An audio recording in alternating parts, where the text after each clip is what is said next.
From the Collat School of Business on the campus of UAB in downtown Birmingham, it's Alabama Upstarts. Alabama Upstarts. Entrepreneurs, inventors, and startups, this is your chance to meet face-to-face with a real venture capitalist.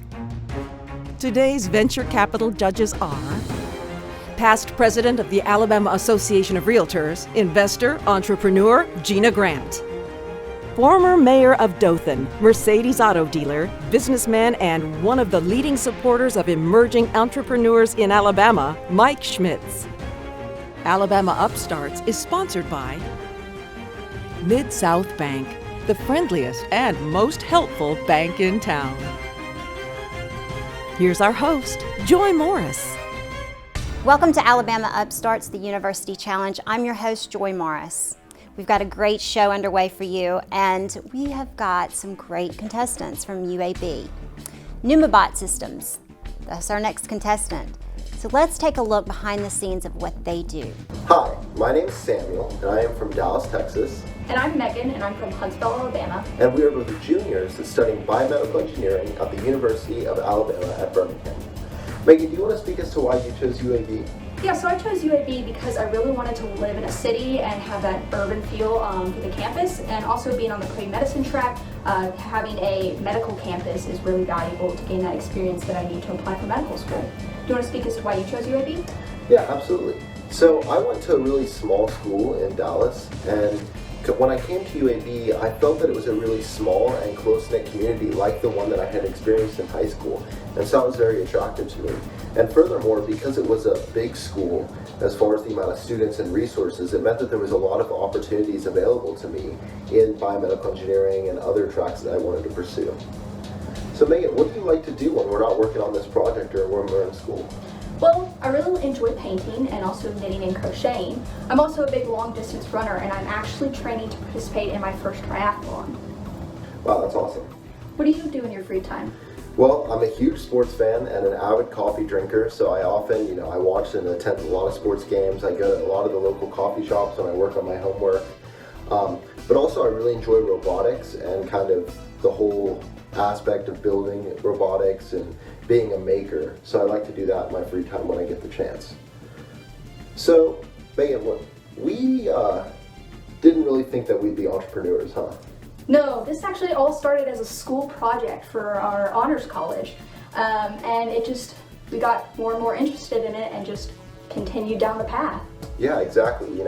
As we sat and tried to build this project and bring it to market because we saw that it was a really great opportunity, we learned more and more about being an entrepreneur, about the field, about business, and it just was an acute interest for both of us. And so we're really excited that this path came available to us and that we can be entrepreneurs. We'll be right back with more Alabama Upstarts. Welcome back to more Alabama Upstarts. Hi, my name is Samuel Wilcox. And I'm Megan Solwester. And we are here on the behalf of Numabot Systems, presenting our technology Malamat. We are here representing UAB, and we are looking for $100,000 in exchange for a 5% stake of our company. So today we're talking about pressure injuries. So they're most commonly known as bed sores, which is basically the reduction of blood flow to a bony prominence in the body, and it can create a really bad chronic wound where you get a hole in your body. And so take me, I'm a healthy college-age student. I really like to run, but say I'm driving home one day from campus and I get into a car accident and I break my leg and I break my arm and I'm stuck in the hospital trying to recover. And through this, I develop a pressure injury.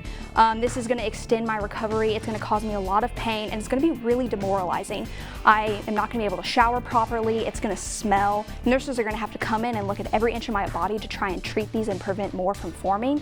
And so this happens to everyone. 2.5 million people in the United States healthcare system alone are developing pressure injuries, and 60,000 of these people are going to die as a direct result of these. And so this is also costing the hospital a lot of money. $26.2 billion is going to be spent towards pressure injury treatment, prevention, lawsuits that are happening from this. And so this is a really big problem. But not only is it affecting patients in hospitals, it's also affecting nurses. We have a large shortage of nurses right now in the hospital system. And nurses are spending so much time trying to prevent, treating COVID and other things, and they're not focused on going in and turning patients. The national standard right now is 2 hours to go in and turn a patient just to prevent a pressure ulcer, but these can form in as little as 15 minutes. So this problem affects millions of people around the globe and millions of people in the US as well. And especially with COVID, they found a real resurgence of pressure injuries. So we are looking to get into the hospital system and work to prevent this problem. So you actually got two solutions. One is preventative for the nurses software. Then you've got the mattress. Explain to me how that works. Yeah, absolutely. So there's a mattress and it works in unison with the software. So the software controls the mattress, but it also creates kind of a portal that nurses can look at to see each patient, see their condition, see what potential areas on the body might form pressure injuries. So the mattress will be doing that work in moving the patient, but it just adds that extra layer of security for the nurses as well. And it would be like an easy component where they don't have to go search through a bunch of data. It would be available for them right there, and it would have alarms that would sense them, and they would be able to see what is going on and what they need to fix. But they input everything about the patient into this software, and then they're able to literally roll them over Yes. at a designated time, or every 2 hours. So it's not actually at the designated time, Okay. because we're actually monitoring the conditions using real-time pressure sensing and then combating those conditions specifically. So the 2-hour standard is a good standard, but it's not a perfect standard. But not enough, is Right. what you're saying. Right. Depending on the injury. Exactly. Okay. Still going I to got you. develop, and then the 2 hours is not a perfect standard. It's what they use in the hospital to just create sort of a liability Yeah, to mitigate component. the issue. Okay. And y'all have been dealing direct with some nurses at UAB. Yes, so the That's UAB great. has a specific wound care department that we've been working with. Okay. And our mentor is actually Dr. Vandernoot. He's in charge of the whole wound care department at UAB, and he's been working on us and developing this product as well. Okay. So let's talk about the business aspect of it. How much is it? Have you made the product? How far along? Yeah. So we have a proof of concept, and we're working on our prototype. We project that the first edition of the product will be $7,500 a unit in the hospitals. And we hope to drive that price down to $5,000 a unit as we scale up manufacturing. Well, what if I'm in an accident and I get hurt, and then all of a sudden I'm able to go home, but I'm still in need of this mattress? Is that something that's just going to be for the hospitals, or is it something that somebody could try to purchase and then maybe get it through their insurance? Is there any way that somebody could have this at home? Because there's a lot of people that are still in dire need of home health care. So the first part we would actually just do directly to the hospital, and then as it moves on, we'll expand. So nursing homes, hospice services, and those will use insurance to directly put them into the patient home, and eventually patients should be able to buy them to use in their home as well. But the Excellent. hospital's the best entry market because it has the highest prevalence of all those other things. Correct. So by going directly into the hospital, we can kind of identify the best need and get kind of our best. Absolutely. But I original want you to customer. think about the future too. Yeah, we have. So we're trying to drive healthcare costs down. Yes.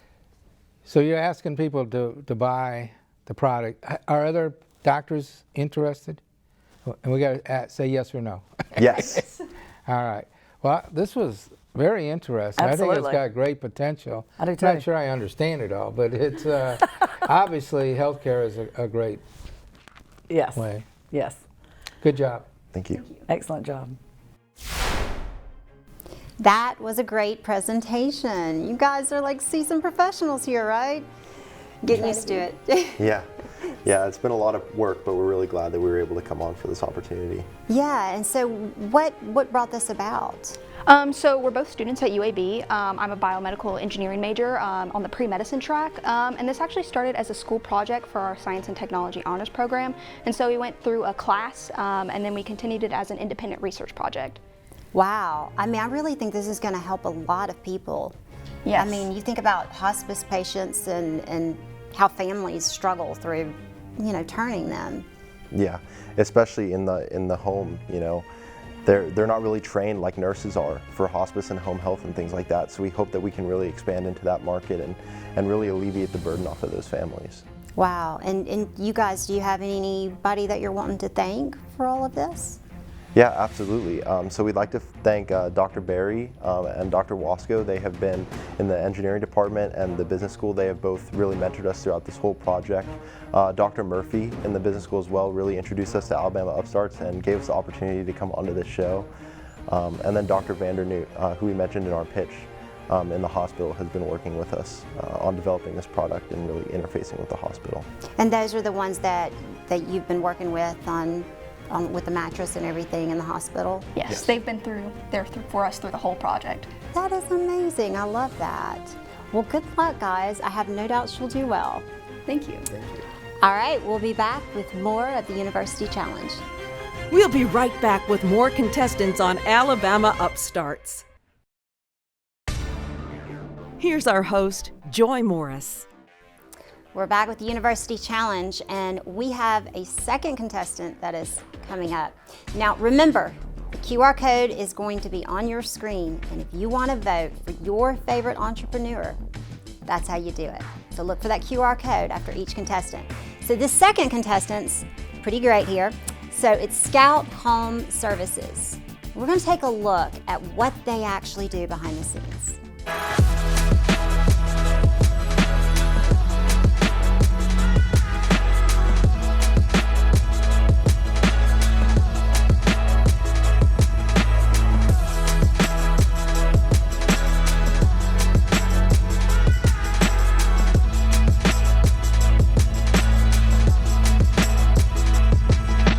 Hi, my name is Josh Patrick. I'm a junior here at the University of Alabama at Birmingham. I'm from Hueytown, Alabama, and some of the hobbies that I enjoy doing is playing golf. I like to read, I go work out a pretty good bit, and I enjoy running around the city. The reason I chose the University of Alabama at Birmingham is pretty much of the diversity that the campus offers, the urban city that the university has been placed in, and then the opportunities that the city brings within the School of Business and other aspects of the university. Hi, I'm Seth Hamby from Birmingham, Alabama. I'm the owner and founder of Scout Home Services. My free time, I enjoy spending quality time with my wife and 5 children. I originally got into entrepreneurship when I was in between careers and looking for some part-time work, and stumbled across an amazing opportunity in the home services industry. I chose entrepreneurship just because it gives me the ability to form something for myself and then be able to build something that I can see the growth of every single day. I see a lot of potential within myself, and so within that potential I see, I can use it to build something for the better of somebody else and to fix the problems that we see. Hi, my name is Josh Patrick, and I'm a junior entrepreneurship major here at the University of Alabama at Birmingham, and I'm the Director of Marketing for Scout Home Services. Hi, I'm Seth from Birmingham, Alabama, and I'm the owner and founder of Scout Home Services. So imagine waking up on a Saturday morning and your wife reminds you about that to-do list of small jobs around the house that you have to accomplish soon. But you also told your kids you would take them to the zoo this weekend. Well, you could watch a couple YouTube videos and go to Home Depot maybe once or twice, maybe 3 times, and at the end of the day, the job may or may not be done right. Or you could call Scout Home Services. Scout Home Services is a small handyman service that we specialize in small repairs and improvements around the home. Many people have a to-do list around the home that they need to take care of, and they either don't have the time or the skill set to accomplish that job. And that's where Scout Home Services is here to help you. At Scout Home Services, we've created an efficient, easy-to-use system designed to get things done. All our customers need to do is call, text, email us, or even log on to our website, submit a form, let us know what they need done and how soon they need it done by. Then we work behind the scenes to prepare them, to match them with a handyman that has the skills and availability to meet their request. We have a unique by-the-job approach to where our handyman can work as little or as much as they want to. Our approach also allows us to pay our handymen well. We believe that the more that we can pay, the more that we can expect out of people, and that is huge in our industry. product, and we're here today asking for $500,000 for a 5% stake in our company. And we're going to use this money to expand to other cities. Also, what we believe is that not only people in other cities, not only do they need repairs, just like they do here in Birmingham, but we also believe there are men and women who need the well-paying, flexible jobs that we have to offer. On our team right now, we have a mixture of part-time and full-time handymen. We have a few fellow entrepreneurs on our team. We have a few stay-at-home dads, a couple of professional actors, and even a philosophy professor. So we believe that we can not only grow, but meet needs both for people who own homes, but also for men and women in the community. At Scout Home Services, we like to say, we do the work, you do the weekend. Well, that was cute. That was cute. All right, I like it. this is your world. All right. Go. Okay, all right, I have a, and he can go too, but how do you find these handymen and women and stuff? How do you hear about them? Do they go through an interview process with you? I'm curious as to how you know their reputation and their work, because ultimately that comes back on you. Mm-hmm. Sure. So that's kind of going into how we market. So when we're marketing, we're obviously looking for customers that want to use our services, but we also market the opportunities and the benefits that we offer within our company. So we start off at paying our employees $45 an hour, and we charge $89 an hour to the customer. And so that's how we do it. And then also, once you are staying in the company for a while, you get to benefit and you get to grow in the amount of pay you're getting.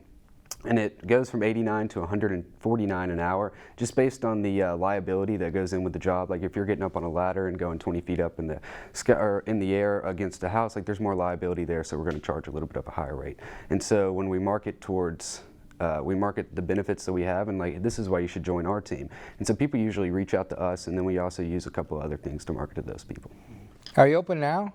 We are are. you doing business? Yeah, What's the been monthly sales? Monthly sales, I can tell you yearly. Okay. In Yearly. 2020, our sales were at $445,000, and I believe this year will be right at $500,000.